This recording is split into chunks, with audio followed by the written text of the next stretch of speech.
আমাদের যে স্বর্ণালংকারের যে বিজনেসটা, এটা লোকাল অর্নামেন্টসের পাশাপাশি অধিকাংশ ক্ষেত্রে ইম্পোর্টেড অর্নামেন্টসের উপরে বেস করে হচ্ছে। তো আমরা আমাদের এখানে ওই পরিমাণে ফ্যাক্টরি বা ইন্ডাস্ট্রি আমরা ডেভেলপ করতে পারি নাই। আমরা যদি ইন্ডাস্ট্রি ডেভেলপ করতে চাই, আমাদের সেক্ষেত্রে অনেক আধুনিক মেশিনারিজের দিকে নজর দিতে হবে। কিন্তু আপনি অবাক হবেন এবং হতাশ হবেন একই সাথে যে আপনি যদি কোনো আধুনিক মেশিনারিজ ইম্পোর্ট করতে চান এই সেক্টরকে ডেভেলপ করবার জন্য, আপনাকে 32% থেকে শুরু করে অ্যাবাভ 100% ট্যাক্স দিতে হয়।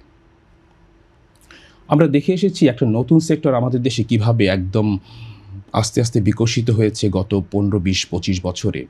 ওদের স্বপ্ন পূরণে পাশে থাকতে পেরে আমরা গর্বিত। আমরা যদি 90-এর পরবর্তীতে 2000 সালের দিকে খেয়াল করি, আইটি সেক্টরটা গভর্নমেন্টের প্রণোদনার কারণে এবং ট্যাক্স এক্সাম্পটেড করার কারণে আজকে পুরোপুরি দাঁড়িয়ে গেছে। তো আমাদের কাছে আমাদের সরকারের প্রতি আমাদের বিনীত নিবেদন, যেটা সবসময় আমরা যেটা করে এসেছি, এখন একটা নতুন সরকার এসছে, আমরা অনেক বেশি আশাবাদী যে আগামী 10 বছরের জন্য শুধুমাত্র মেশিনারিজের গোল্ড ইন্ডাস্ট্রির জন্য রিলেটেড যে মেশিনারিজ আছে, আগামী 10 বছরের জন্য শুধুমাত্র যদি আমাদের ট্যাক্স এক্সাম্পটেড করে দেওয়া হয়, এই ইন্ডাস্ট্রিকে আমরা নিজেরাই ডেভেলপ করতে পারবো এবং একটা ভালো অঙ্কের এক্সপোর্টের মাধ্যমে আমরা বৈদেশিক মুদ্রা এই গভর্নমেন্টকে আমরা দিতে পারবো। এটা আমাদের মধ্যে কনফিডেন্ট আছে।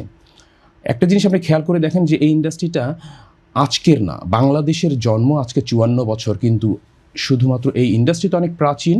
বাজুসের জন্ম আজ থেকে 62 বছর আগে। বাংলাদেশ সৃষ্টির আগে বাজুসের সৃষ্টি।